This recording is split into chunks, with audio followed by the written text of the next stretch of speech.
let's talk first a little bit about Fulbright Finland Foundation. So we are independent, private and not-for-profit foundation based here in Helsinki, and some of you are here currently at our office.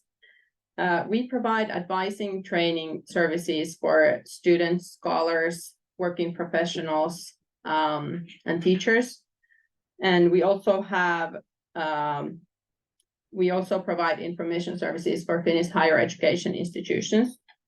We offer numerous grant programs. We have each year we have nearly 100 grantees going to Finland and coming to Finland and going to the US.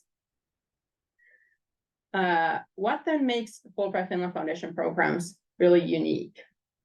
First of all, we talk about grant programs and not just about the grant money. So this is because the grant is only a small part of the program. In the next slide, we will talk a little bit more about the other benefits we have. Another unique feature is that we are always looking for change makers and people who have whose projects have potential for wider impact. We also talk about our grantees as citizen ambassadors because our grantees have a special role representing Finland, their possible home institution here in Finland, and also they represent Fulbright Finland Foundation in the US. Then let's talk about the grant program benefits that we have. So our foundation has over 50 different grant programs, and about 25 grant programs are from Finland to the US. We have programs for undergraduate students, graduate students. We have programs for scholars, teachers, and working professionals, and both Finland and to the US. Most programs are for Finnish and US citizens, but we have a couple programs that are exceptions for this. And as we shortly discussed the unique aspects of the program, as part of the selection process, we always interview the candidates, and that's especially for the programs that we have from Finland to the US. So after the selections, as part of their grant, our grantees go through an extensive orientation and leadership training program. The curriculum is organized into modules, and it includes guided self-study. We have virtual group sessions and a full-day pre-departure orientation day here in Helsinki. And the seminar day concludes with an award ceremony and reception here in Helsinki. And it's a great opportunity to network with some of our partners here in Finland and also with our alumni and fellow grantees.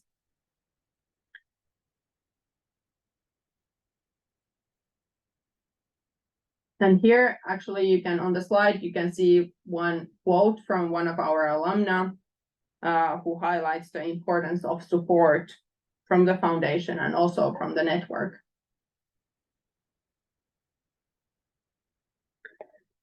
Then let's talk shortly about the grant programs that we offer. So for undergraduate students, we have Fulbright Finland Undergraduate Grant. This is usually open for applications in the spring. And the deadline is usually in the beginning of April. With this program, the grant is maximum of $10,000, and the applicants have already secured a university spot in the US. So you need to have the acceptance letter from the university.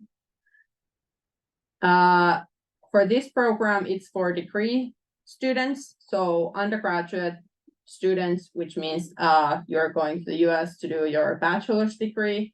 It's for 1 semester if you want to go to do exchange studies. So if you end up studying here in Finland, your bachelor's degree, you can apply for this one to go to the US as an exchange student. Also, for degree students, this is for the first year of studies. And after the first year, you are also able to apply for renewal grant, which is a little bit smaller than the original grant. And for undergraduate studies, we also have a special award available for students going to the study at Cleveland State University. Then the Fulbright Finland Partnership Award with Vanderbilt University. Well, Shane will talk a little bit more about the Vanderbilt University, and the Hilpa A.K. Roby Scholarship, but I will talk about the Partnership Award, and Maria will soon also share her experiences. But that application has two parts. So first, the candidate applies to Vanderbilt University, and then after they get hopefully selected, then we will interview the candidate, and it's a separate process to get selected for the Partnership Award. Maria is our current Partnership Awardee, and do you wanna talk a little bit shortly about the benefits of being a Fulbright Finland grantee? Yeah, so thank you, Emilia, and thank you everyone for being here. So I'm Maria, and I'm a sophomore at Vanderbilt University right now. I've been a Fulbrighter for over a year now, and I've really enjoyed my experience. We have another slide where I'm gonna kind of go more into detail about my personal experiences with Vandy and studying in the States. But here I kind of just wanted to talk about my main takeaway from being a Fulbrighter. And I do think that that's the fact that yes, Fulbright is a very broad and global, well-known organization. So you will definitely make some really good international connections in regards to your future career, wherever you end up going. And also just it looks good on your resume. And Fulbright also has leverage. So for example, when you're applying for a visa, if you need it, you can submit an urgent processing request through them. And they were super helpful with me, for example, about those things. So yes, it's great in all those ways. But what I found to be even more special is that even though you make a bunch of international connections, those connections are also can be pretty personal, and you can actually make good personal friends through Fulbright that are easily available, and you can just ask about anything you need to. Like with Emilia, for example, I can just shoot her a text on WhatsApp or whatever if I have any questions at all. And that's the case really with all the people I've met at through Fulbright. Everyone's been super friendly. So yeah, I just think it's a great organization in that it's very broad. You'll get to meet people from different backgrounds, but at the same time, you'll also find a community for yourself, and you'll feel like you're not alone and that you belong. That was kind of a very, maybe a vague description in a way, but yeah, for now, I think that's like what I found really good about Fulbright. Yeah. Thank you, Maria. So our foundation has programs that are part of the global Fulbright program. And then we have also programs that are administered by the Fulbright Finland Foundation and our Fulbright Finland Foundation grant programs. So all the undergraduate programs are our foundation's own grant programs that we run. And then some of the, or many of our scholar programs and grant programs that we have for graduate students are also part of the global Fulbright program. Then I want to shortly mention that if you end up studying here in Finland, we also have for undergraduate students, we have Study of the U.S. Institutes for Student Leaders from Europe. This is an intensive summer program also. So if that's something that, if you end up studying here in Finland, this is something to keep in mind. This is all costs covered for the 5 weeks. Then we also have programs for master's and doctoral studies, and many of the programs that we have, you can find, well, all the programs that we have, you can find more information online. I thought that since now it's more, the undergraduate studies are more timely for you, so then it's better to concentrate on those. But it's good to know that we have programs for master's and doctoral studies as well.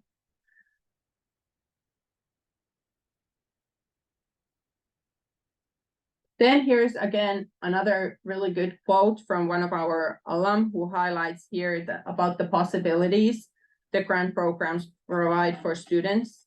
Those are really transformative and have life-changing experience in the US. We can share the slides with you also afterwards. Then on the slides, you can find our contact information. So I'm coordinating all the undergraduate programs. So if you have any questions about those or studying in the US, going to do your bachelor's there, you can contact me. And then in my team, there's Carolina and Sara. They are coordinated graduate programs. Then Maria will talk more about the unique aspects of studying in the US. Yeah, so I thought that here I could share some of my more personal experiences from studying in the US and at Vanderbilt, which is a great school, so everyone apply, seriously. But yeah, I think I'm just gonna go through pretty much all the bullet points here and talk a little bit about each of them.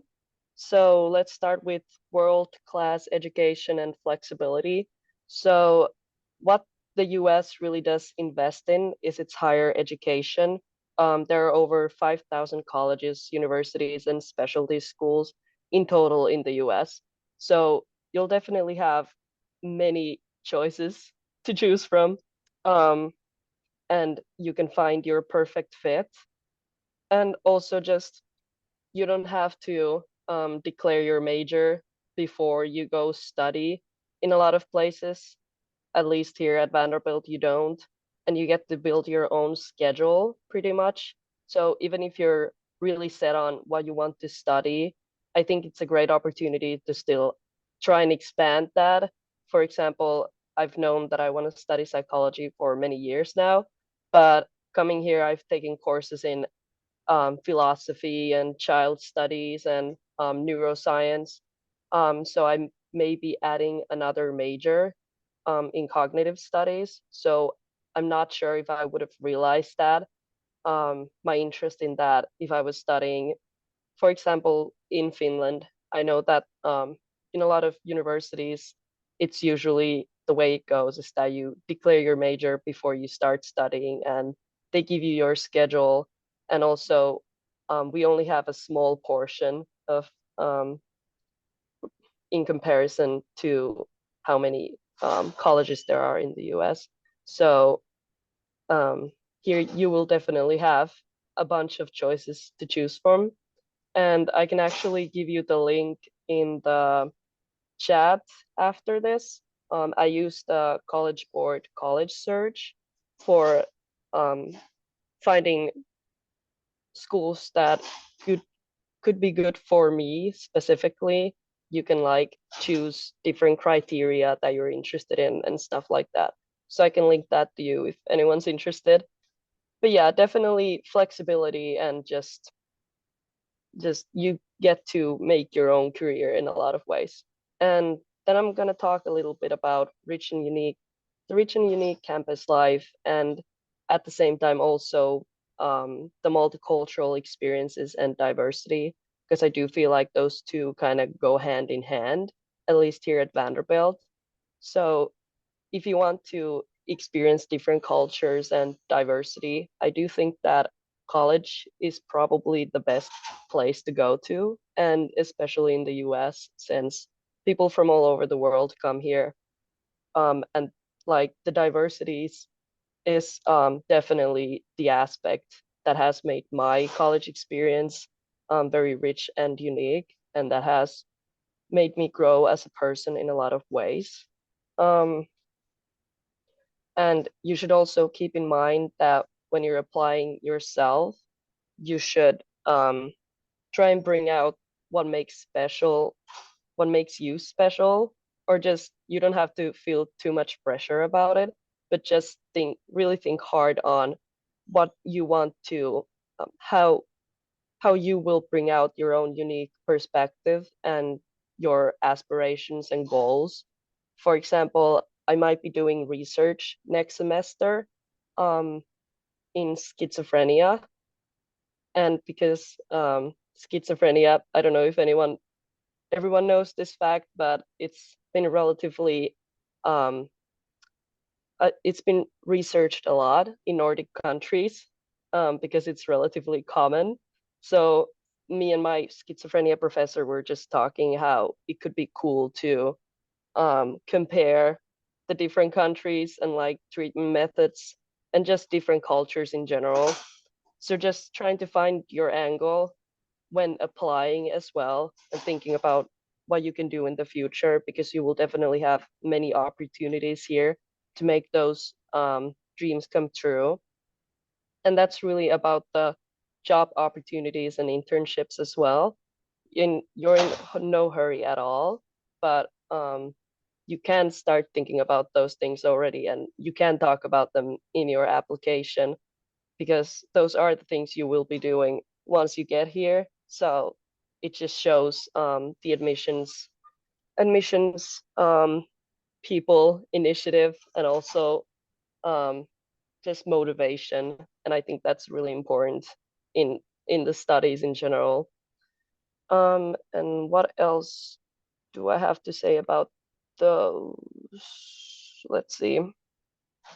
Mm, so yeah, you've probably may have already researched this, but in at college campuses in the US, we have a bunch of different types of clubs, which I think is really cool because you do get to meet people and make friends through those.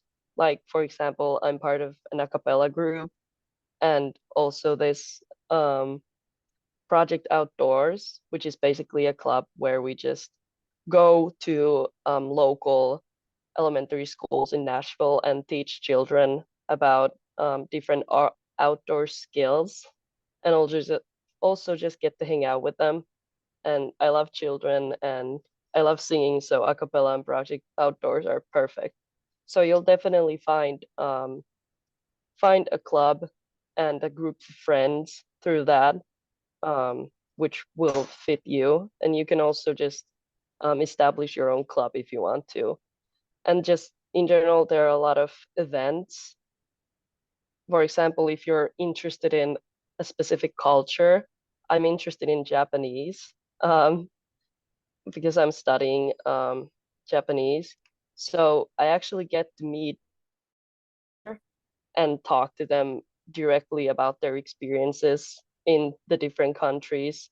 And just we've had tea ceremonies and the moon viewing festival and the sakura festival. So you really do get to immerse yourself in those different things that you may not have ever even imagined that you could actually take part in. But yeah, and definitely colleges and universities in the US are very prestigious, especially Vanderbilt, for example. So you will have that, it will look good on your resume, basically, and you'll have a bunch of opportunities after you graduate when you have that on your resume. And also just the experience that you've gained and the things you've learned, you will be a great asset to um, different jobs and whatever you want to do. And then also just about the support for international students. So we do have here at Vanderbilt, for example, we have a large community of international students. We have the ISSS, which is an organization for basically international students. And we have a bunch of events with them as well and dinners. And there's also the extensive orientation for international students before starting our freshman year here, where I met a lot of the people that I'm friends with right now too. So you won't be alone. And if you join Fulbright, you won't be alone in that regard either. Um, so yeah, let me see. Did you, Emilia, have anything you wanted to add?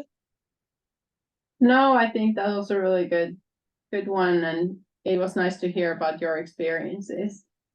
We are also able to share Maria's email with you, so if you have any specific questions about studying in the US or studying at Vanderbilt, so you can always contact Maria afterwards as well. Thank you. Thank you. And just really do feel free to contact me about anything. I've benefited a lot myself from the alumni network.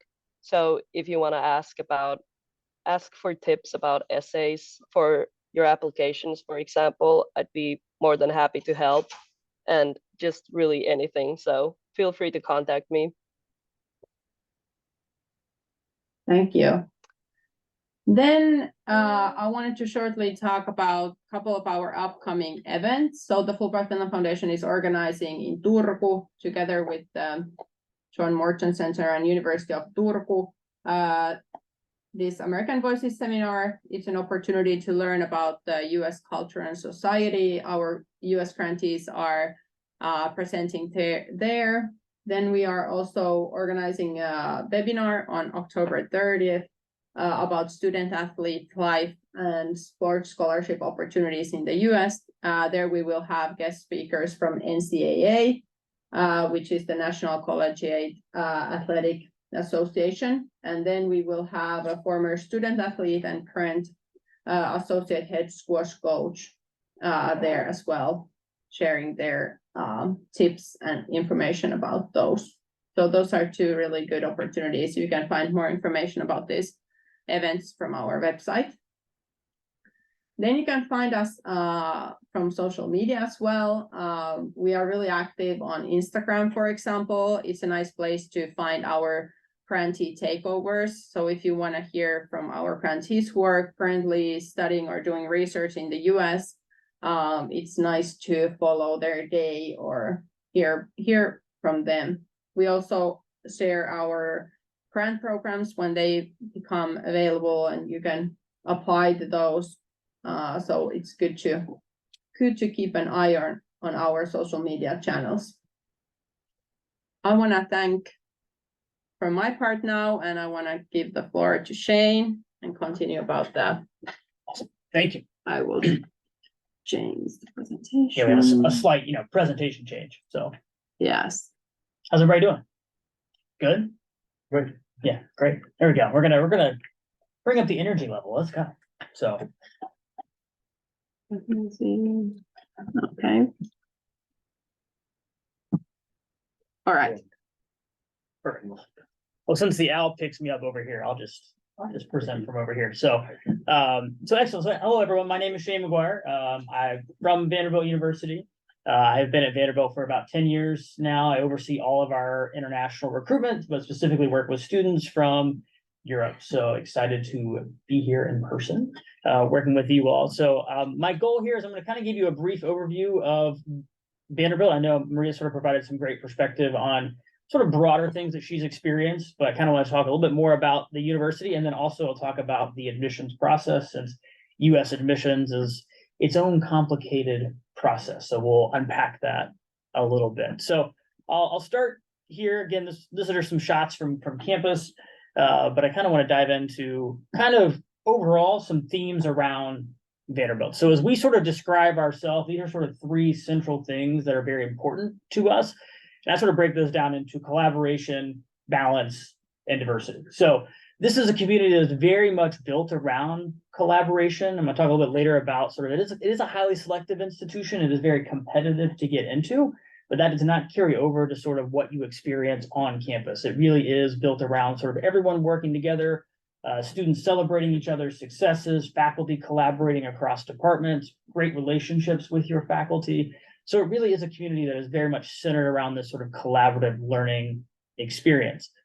We also very much pride ourselves on having an incredibly diverse and inclusive campus community. We have students coming from all across the United States, all across the world, but also different backgrounds, perspectives, worldviews, because we want you sitting in the classroom across the table from someone who may think differently than you and who may challenge those perspectives. We very much build a classroom around sort of civil discourse. We want to be able to talk about all sides of an issue and do so in a civil manner and learn sort of from different sides of the perspectives.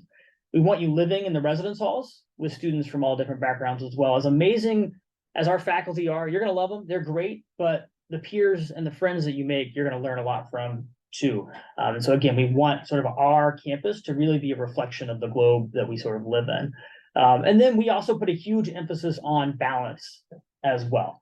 This is a community where, yes, you're going to be stretched academically, you're going to be pushed outside your comfort zone, but we also want you balancing that with community involvement, with finding sort of that sense of the community, sort of a sense of belonging as well. And one thing I think Vanderbilt does incredibly well is supporting students across sort of the full spectrum there. So on the academic side, but also on the student life side as well. So again, this is very much sort of at the core of what we are doing as a university.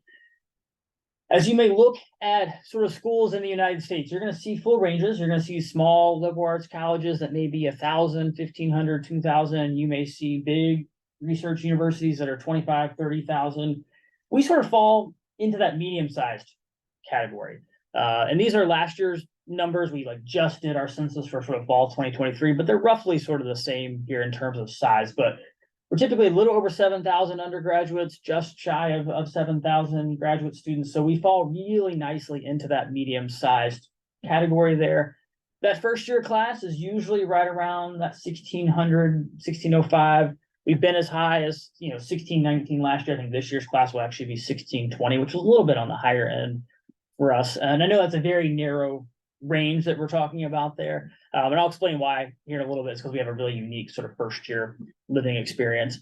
I'll draw your attention again to the sort of the international student number. When I started at Vanderbilt, that number was about 7.5% to 8%. It's now, a little bit over 10.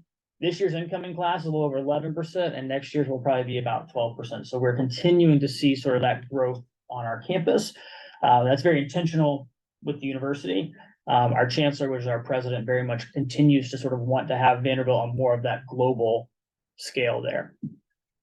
Give you a sense of where we're located in the country. I know a lot of times you may be familiar with some of the bigger sort of coastal cities in the United States, the Bostons, the New Yorks, the DCs, the LAs of the world. We're in sort of the southeast part of the country. So a very friendly, welcoming part of the country. That's really what that region is known for the best. It's also an area where you get a nice mix of all 4 seasons, which is great. Much more mild winters than you get here, I'm sure. I can guarantee that, almost certainly. But it really is a very kind of wonderful area of the country to be in. And it's a fantastic city to be a part of. So Nashville's about 2 million people. So by US standards, kind of a medium-sized city. It is one of the fastest growing cities in the United States. There's like 1,000 people moving there every week. So it is growing a lot, which is fun. There's a lot of sort of energy, and you get to take part in a lot of sort of that fun new stuff that's happening in the city. Vanderbilt's located about 3 kilometers from the center of downtown. So you are truly kind of right in the middle of everything. But when you're on our campus, you could very easily forget that you're in a city. It feels like you're walking around a park. It's a national arboretum, so we have lots of beautiful trees, which is great. We always sort of joke about having a 3-to-1 squirrel to student ratio on our campus. So you have this park-like traditional college campus, but it's right in the heart of a city. Nashville is best known for the music scene. We are often referred to as Music City, USA. Some people refer to us as the country music capital of the world. There is live music happening all the time. Here's what I found. Siri agrees with that. I can assure you that you do not have to love country music to be in Nashville. I don't know how you all feel about country music. I personally, not a big fan of country music. But if you love it, you will find plenty of it in our city. But if there's any band or artist that is touring across the United States, they will almost certainly stop in Nashville. Our campus actually hosts a couple big concert series every year that are free for students. So we take advantage of being in such a fun city for music. It's a great city for professional sports. America loves its professional sports teams. We have a few of them in Nashville, and you get some great student discounts to be able to sort of go to some of those sporting events if you want. You're also going to a Division I NCAA school, so it's like the top division in the US. So in terms of sort of like the collegiate sports as well, you get free tickets to all sporting events. So game days on campus can also be a big and fun part of your experience as well. It's a fantastic city for food, and I could probably spend the rest of the presentation talking about all the amazing food that you will find in Nashville. I won't bore you with that though, but it is a great city for food. Just within walking distance of campus, you've got about 80 cafes, restaurants, coffee shops that are very, very close by. We're situated between two really fantastic neighborhoods in the city of Nashville. The meal plan that you will have as a student works at all the amazing eateries on campus. I stay away from rankings except when it comes to food. We are top 10 in the United States for best campus food, so you will eat very well. But your meal plan also works at about 40 places off campus as well. So it allows you to get out and explore some of the local food in Nashville with using that meal plan that you would have as a student on campus. And then it's also a fantastic city for professional development as well. And I know Maria hinted a little bit about sort of the internship career opportunities that you have. But Nashville provides a lot of great opportunities. We're home to 8 Fortune 500 companies. So there's a lot around business, around entrepreneurship that happens in the city. We are a huge hub for healthcare. There are 6 hospitals in Nashville, including our medical center, which is located right on our campus. There's a lot going on in terms of law, education, nonprofit work in the city of Nashville. So Nashville provides our students with a lot of great hands-on work experience, shadowing, internship opportunities.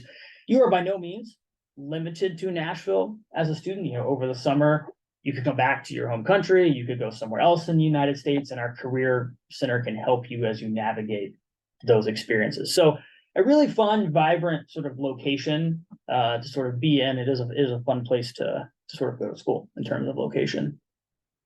Bringing you back to campus, even though we are in a city, we are very intentional about keeping you on campus all 4 years. We really want you to have that sort of 4-year residential experience. And it's great when the entire student community is living right there, all in one place.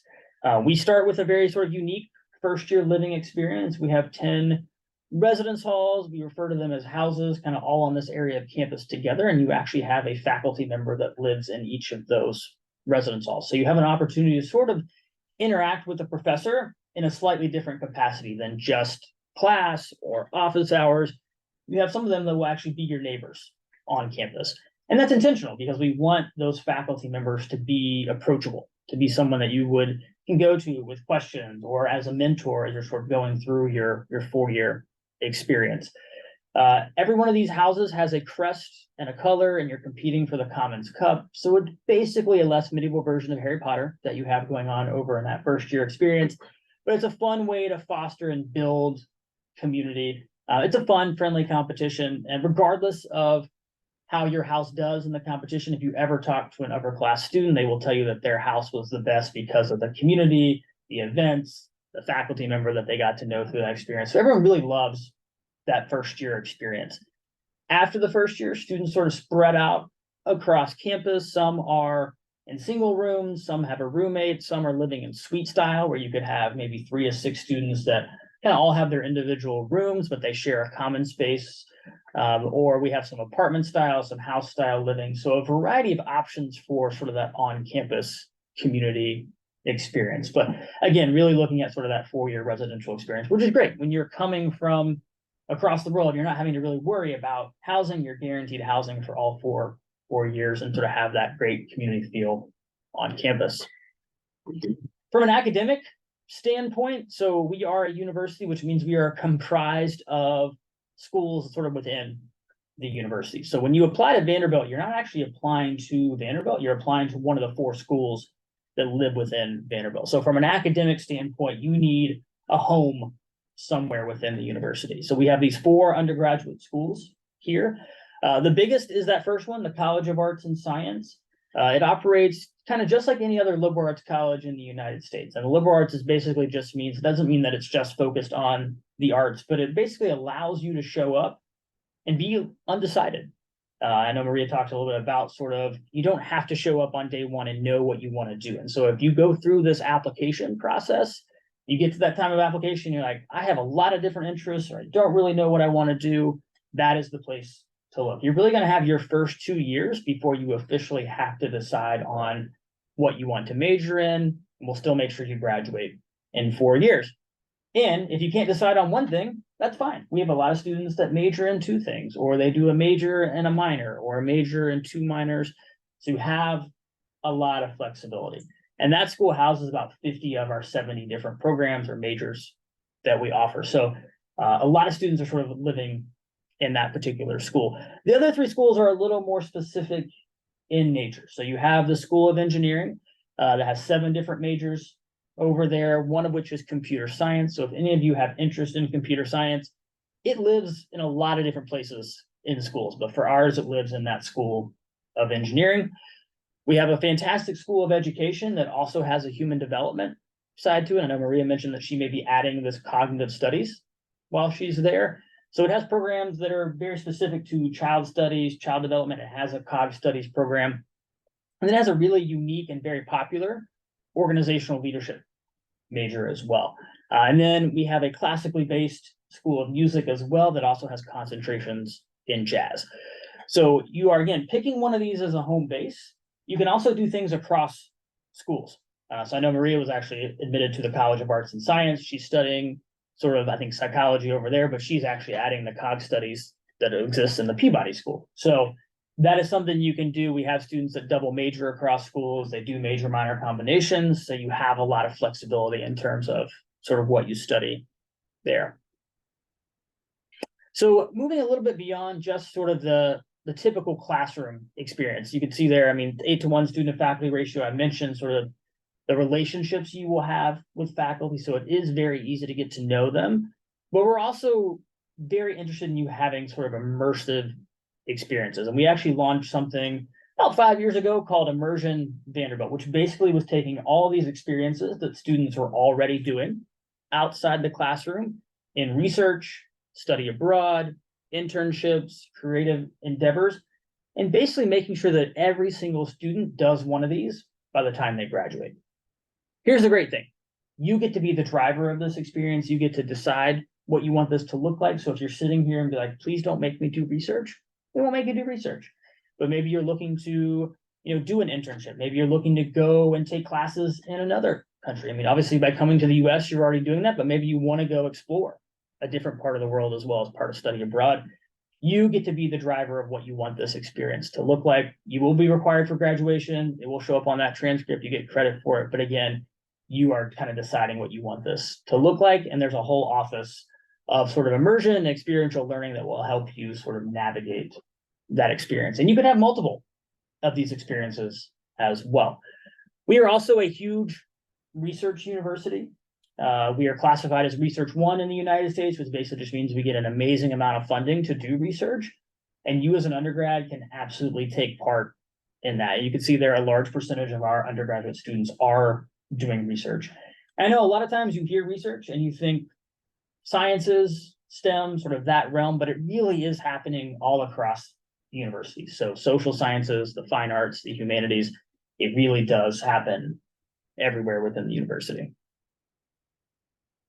As I mentioned, balance is important. I mentioned sort of the focus there. So we've talked a little bit about sort of the academic side of things. We've talked about that location, but there's also a ton of different things to plug into. We have 475 different student organizations and clubs. And I feel like that number is always on the rise as students bring in new ideas, they create new things on campus. So there's a lot of stuff going on campus. I'm convinced that if you took Vanderbilt and dropped it in the middle of a cornfield, you'd still have enough to keep you busy for your 4 years. Thankfully, you're in the city that you have access to, but you have amazing student life, amazing organizations to get involved in on campus. So it's very easy to plug into. We make that super easy for you to get plugged into. On like your third day of class, you'll be able to actually, we have all these organizations sort of set up across campus, and you can go learn about all the things they're doing and really figure out, where do I want to spend my time? Where do I want to sort of, what are the things I want to be involved in outside the classroom? And then I mentioned sort of the athletic piece there. So there's our students getting excited on game days on campus. So when we are hosting those home games, they can be a lot of fun. And again, you get to go for free. So that can be definitely a big part of your student experience as well. So at this point, I'm going to shift gears just a little bit from talking about sort of life at Vanderbilt to talking about sort of the highly selective admissions process and really what that means. I'm gonna pause here for a second and actually give you a second to read that slide.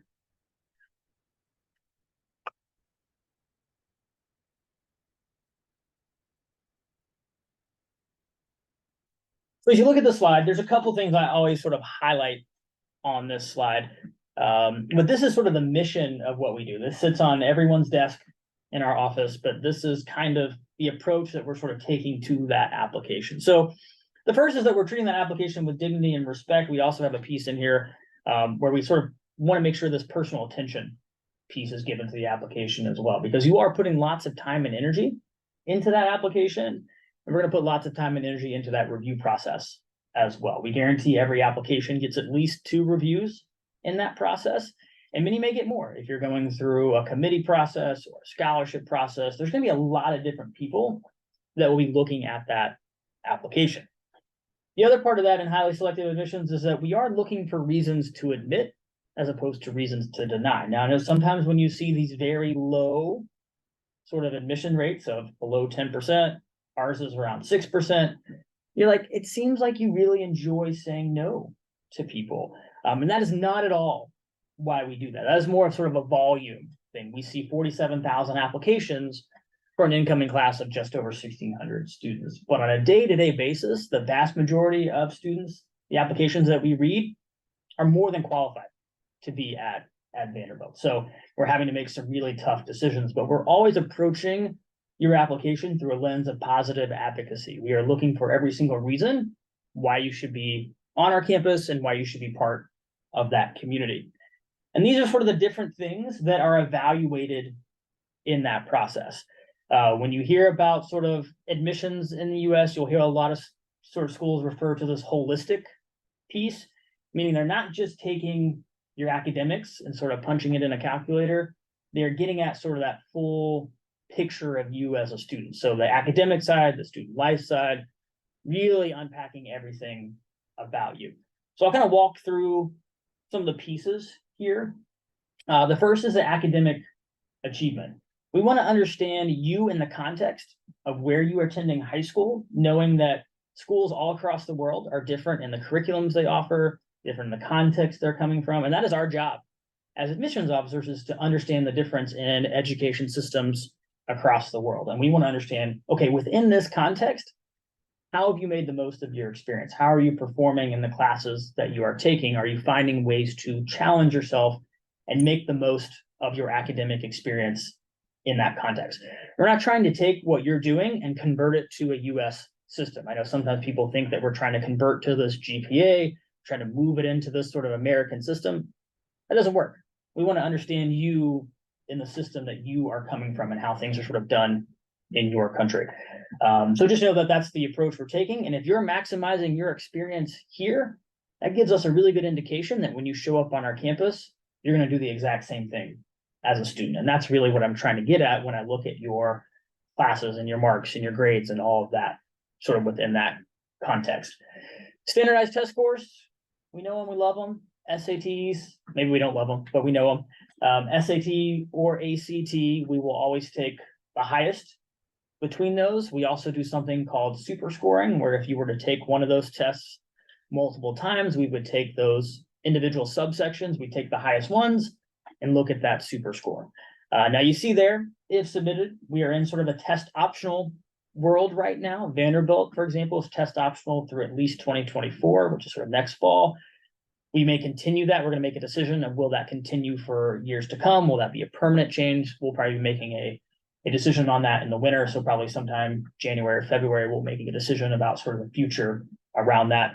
Some schools in the US have made that decision to be test optional forever. Some have said maybe through 2026. So everyone's kind of in this sort of trial phase with that. But test optional is not meant to trick you. Most students are like, this seems like a trick, right? It's not. This was all, there were some schools in the US who were test optional before the pandemic, but now almost everyone is test optional. And that was all around sort of access during the pandemic.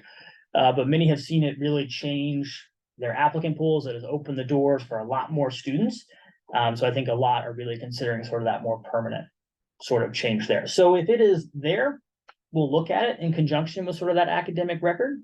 And if it's not, then we'll just focus a little bit more on sort of that academic record.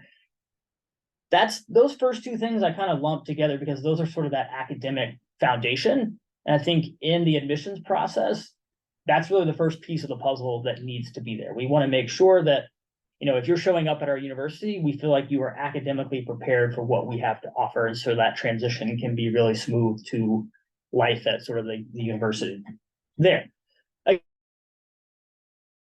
So sort of these next pieces of the puzzle are really often what starts to sort of differentiate students there. And I don't like to go in this order because I don't like this order. So I'm going to skip to the bottom one because the next thing really after that sort of academic piece that I look at is what are you doing outside the classroom? Where are you spending your time, your energy?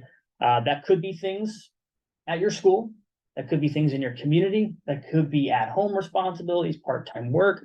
We also know, depending on where you're attending school and sort of the culture and the context of where you're coming from, you may not put the same emphasis on extracurricular activities. I mean, the US is all about extracurricular activities, but that's not the case everywhere across the world. So just know that we have that context as well.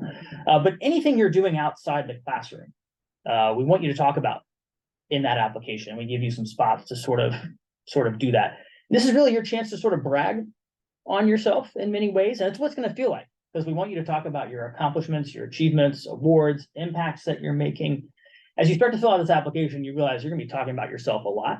And that's okay, because we want you to. We want to know that story and the things that you are doing. So don't hold anything back as you sort of fill that out. And I mean this in the nicest way possible. I don't necessarily care what you are doing as much as I care about sort of the depth and the impact in the things that you're doing. And we ultimately want you to pursue the things that you are truly interested in and passionate about sort of outside the classroom.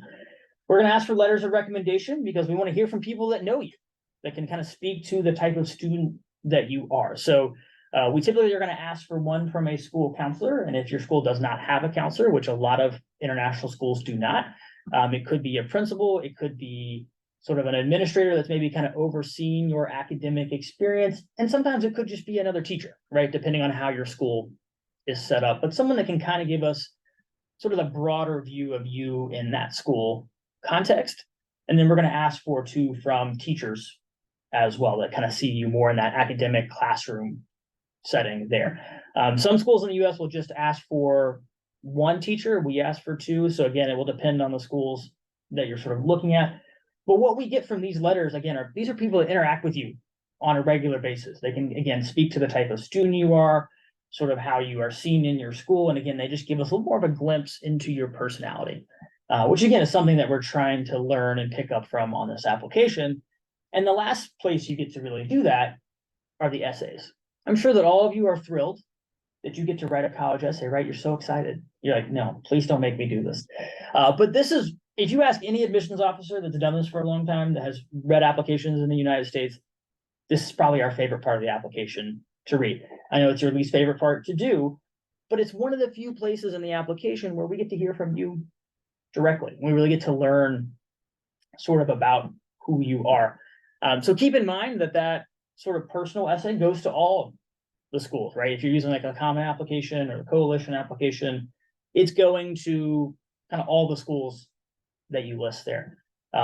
It's short and sweet. You cannot tell us your whole life story in that amount of space, and we don't expect you to. We're looking to sort of get a glimpse of who you are, a little bit about sort of your personality, your story, but have fun with it. Be authentic to who you are as you're going to go through that. But again, try to have as much fun as you can with sort of that piece there. The short answers, or some schools have supplemental essays, those are going straight to that school. They're going to be the only ones that see that. So you can be a little bit more specific to that particular school there. My biggest advice there is to follow the prompts, which I know sounds very simple, but sometimes people they're like, it says write 250, but the box says it could be 400. Let me write more words or characters because that's better. Follow the prompt. There's a reason they've asked for that. But that can be very specific to that school.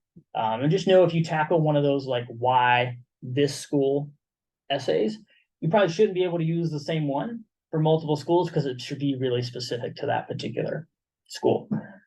So again, there's a lot of different factors that are being looked at here in the process because we want to understand you as sort of that full student. All right, a little bit about sort of dates and deadlines here, and I'll go quicker through this sort of last part here. But we have a couple early decision plans. Early decision is a binding agreement. So you're basically saying, hey, if you admit me, I'm coming. So you are kind of signing an agreement that is along with that application. And we have a couple of those, which is a little bit more unique. Most schools in the US just have one early decision plan. We have two of those, the big difference really being the date there. You also hear that some schools have an early action plan, which is an earlier deadline, but it does not have the binding piece. So you just find out sooner in the process. And then we have regular decision as well, where that's kind of like what the vast majority of students are going through. I'd say about 6,000 students apply in early decision and 40,000 so are applying through regular decision. We also have the deadline for merit scholarships. So some schools in the US, you will automatically be considered for scholarships with your admissions application, and others you have to apply separately. And we are one of those schools where you do have to apply separately. And this is really where I sort of want to talk about sort of the funding piece here. So we have some great merit-based scholarships that are full tuition that are open to any student out there. And you are welcome to apply for those. And I would encourage you to apply for those or take a look at those. They are full tuition. They also come with a stipend that you can use for some sort of academic experience. But we also have a scholarship that is specific to Finnish students, which is why I'm here. So we have an alum who donated the money for this scholarship. And it is for students who are looking at the College of Arts and Science. So you do have to apply to the College of Arts and Science, but and you also have to demonstrate a level of need, meaning that you have some level of financial need there. But it is a full tuition scholarship. It comes with a $5,000 stipend that you could use for research, study abroad, some sort of academic related type experience. And it comes with a $1,500 stipend to help pay for travel to and from the US. So that is very specific just to, like, we're only allowed to award it to Finnish students. So, and then we will work with Fulbright if you are awarded that on the potential partnership there as well. So I would encourage all of you, you don't have to apply directly for that scholarship. That is something that just by submitting your admissions application, we'll be able to consider you for that scholarship. But also know that you could also apply for some of our other merit-based scholarships too. And it's never a bad idea as you go through this process to put your name in the hat for different scholarships as well. We also have financial aid as well. So that is based on your need, and Vanderbilt will meet 100% of your need, no matter what it is. And that could be the full cost, right? These scholarships we're talking about are just tuition, but there are other costs. There's room, there's your meal plan, there are books, there's travel, there's all of that as well.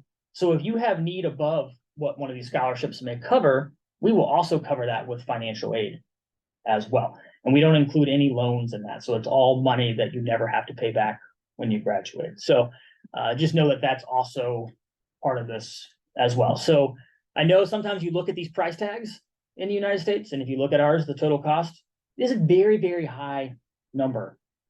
I would not blame you for just being like, nope, I'm not going to do it when I see a number like that. But we have incredible financial aid. We want to remove that cost barrier for students in the process. So we have amazing financial aid as well. And I think that is pretty much it for me. And I'm almost right on time, which is unusual for me. So we have some great virtual stuff that you can do. We have a virtual tour, and then there's also some great ways to sort of stay in touch with us there. But I will stop talking about Vanderbilt because I could do this all day. And I will turn it over to Mike, I believe. Thank you. All right.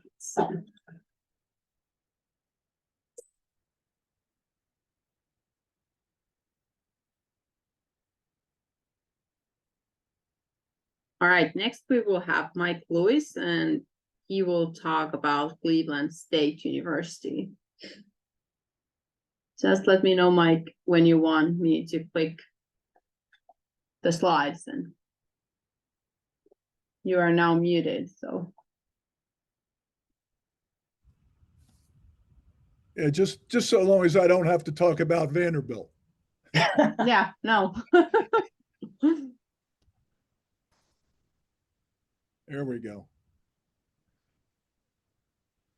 So we're ready? Yes, go ahead. Yes. Well, good afternoon, everyone. I appreciate the opportunity to be here with you from Cleveland, Ohio.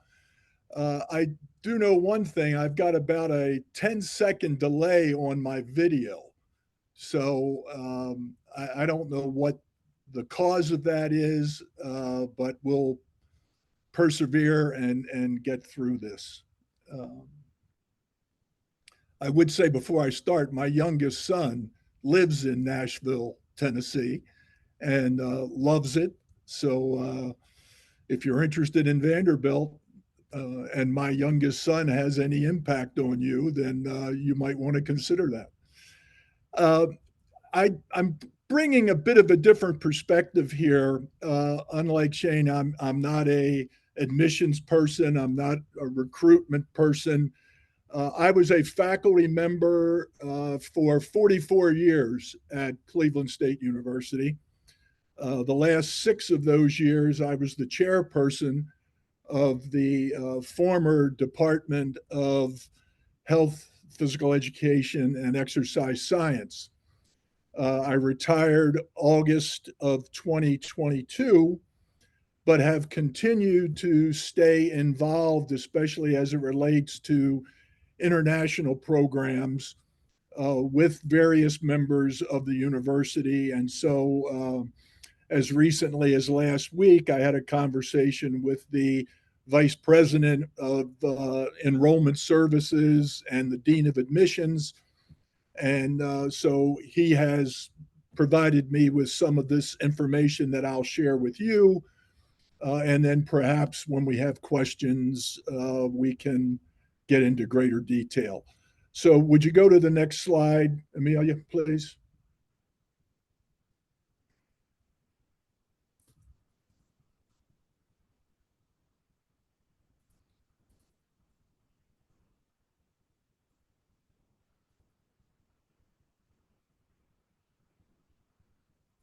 Yeah, can you see it?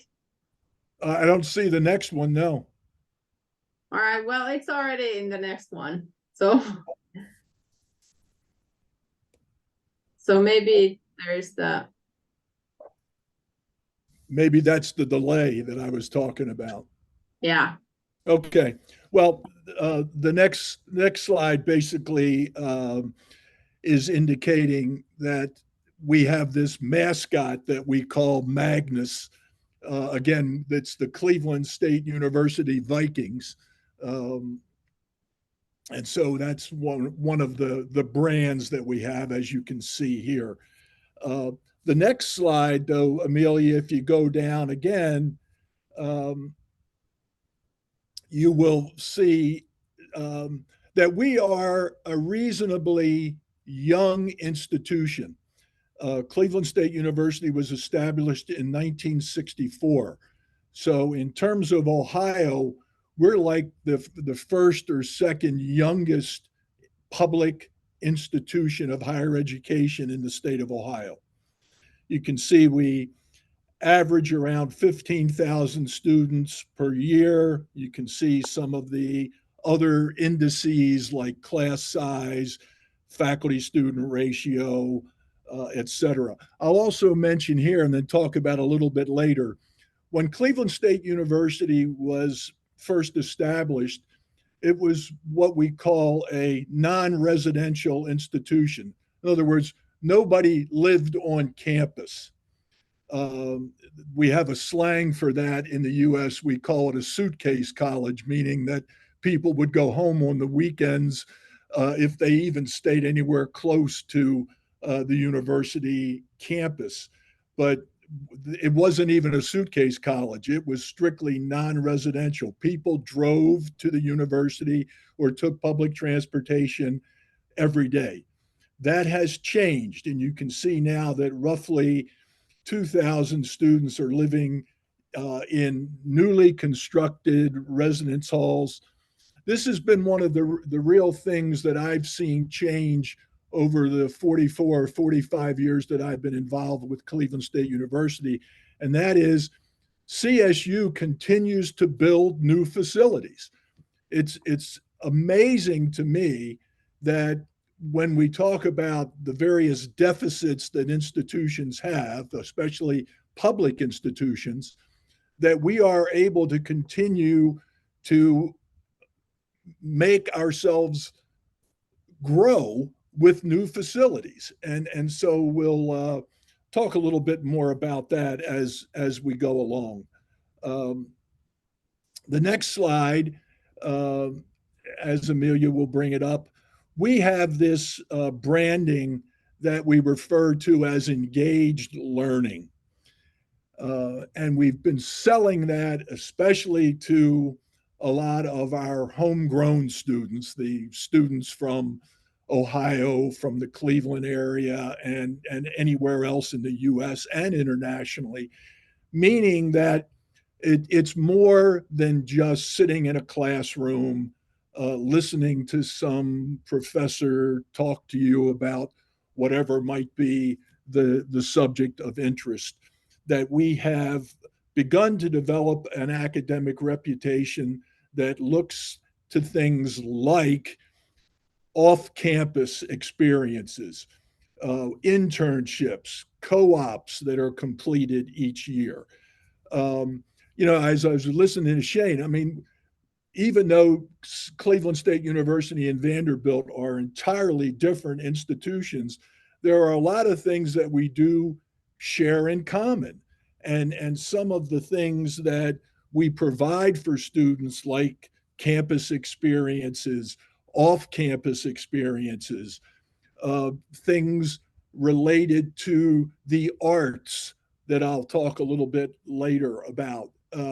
All of these things go to make up a really sort of holistic and comprehensive approach to the educational experience for students at Cleveland State.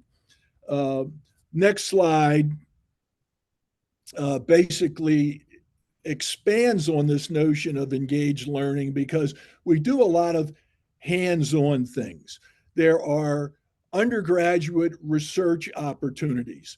There are undergraduate internship opportunities where we are sending you to various agencies, institutions in the Cleveland area, so that you can take what you're learning in the classroom and attempt to expand that out in the community, working with sort of non-university type people who can provide another perspective beyond what one gets in the classroom.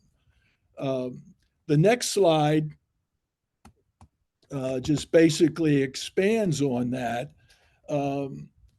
Again, we have small classes. We don't have quite the ratio, for instance, that Vanderbilt has, but we still have a fairly decent faculty-student ratio. A lot of times, I mean, I would teach classes that had 15 or less students, and so that was not uncommon. Again, we also have a lot of experiences that we provide that are out of the classroom, that are both on campus and also off campus. I did in one of my courses, I provided a laboratory experience where we brought individuals, children and youth, and then in later years, adults with disabilities. We brought those folks on campus for a 2-hour experience on Monday evenings. And so the things that I was talking about in the classroom with students, we then had the opportunity to actually implement those things once we got these folks on campus and in our laboratory. The other nice thing, again, Shane was talking about a lot of the arts, the entertainment in Nashville. We have a fairly robust and healthy entertainment experience in the Cleveland area as well. We have the Cleveland Orchestra. We have an absolutely marvelous museum of art. We've got the professional sports teams. We cut across baseball, basketball, and football. We've got the Cleveland Clinic. Many of our students, especially those in the allied health professions, I know in my own case, some of our exercise science students worked at the Cleveland Clinic, which is one of the premier medical facilities in the world. And our students have an opportunity to avail themselves of those kinds of intern experiences. I know that the Finns love nature. One of the things we have in the Cleveland area are a system of parks that are basically what we refer to as the Emerald Necklace.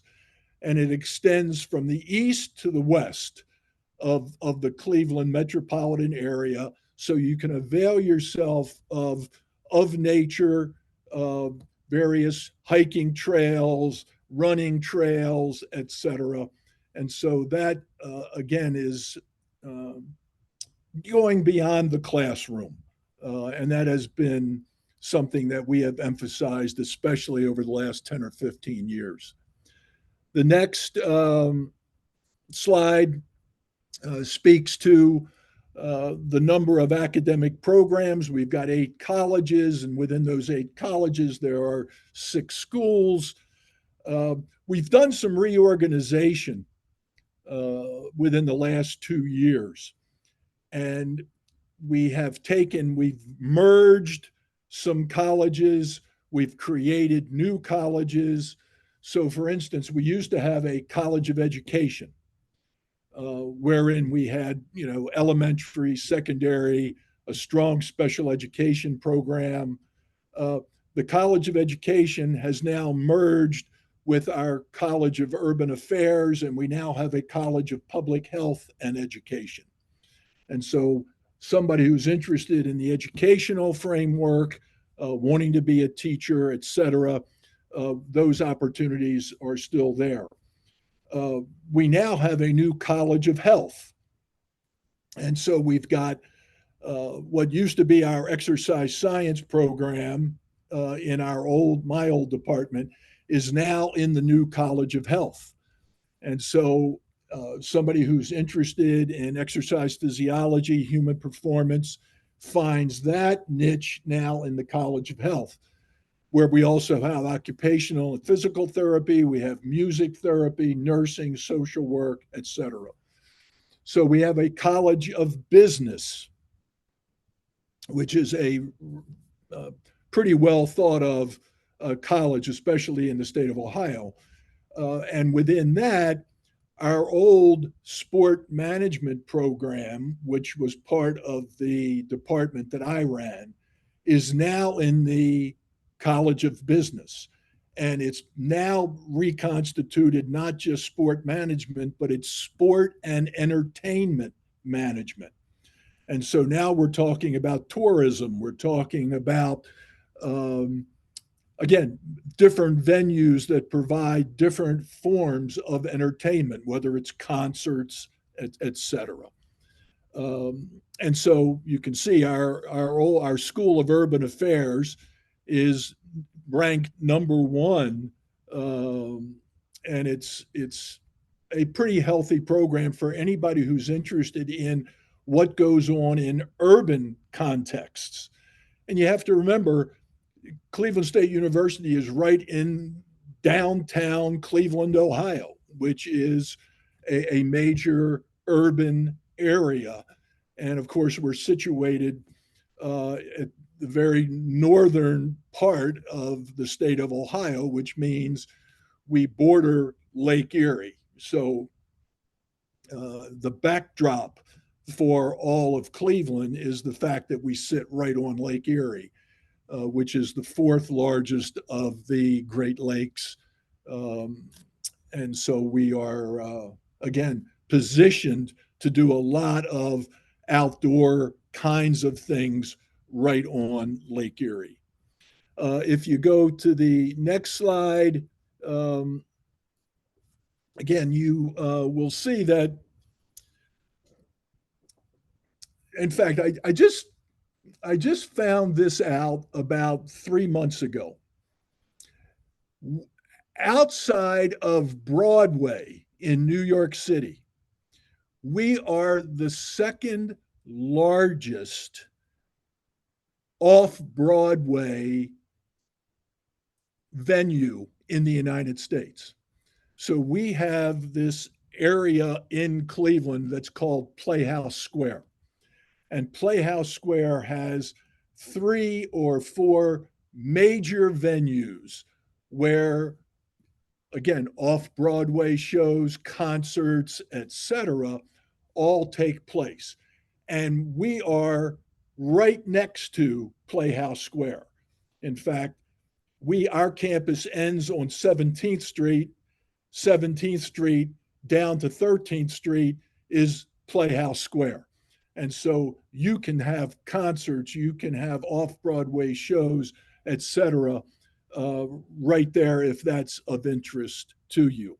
We also have various connections with, as the former slide showed, NASA, the National Aeronautic and Space Administration. So a lot of our engineering students, computer science students end up with internships at NASA, for instance.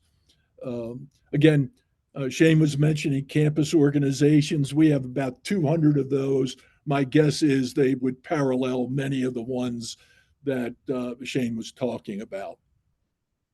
The next slide, I mentioned this before. Cleveland State started out as a non-residential institution, but over the last 5 or 8 years, we have moved to the point where now students are living on campus, which again has made us an attractive option for a lot of students from areas not close to Cleveland, from different states, for international students as well. And so we have these options now available. And of course, they would be available to you if you were at all interested in looking at Cleveland State University as a possible place either to do a degree or for exchange purposes, etc. We also have a fully functioning Center of International Services and Programs, which address many of the needs and provide experiences for international students. I would also suggest to you that about 30 minutes east of Cleveland, there is a small town called Fairport Harbor, Ohio. Fairport Harbor actually is an enclave of Finnish residents. Back in the early 1900s, a lot of folks from Finland emigrated and came to Fairport Harbor.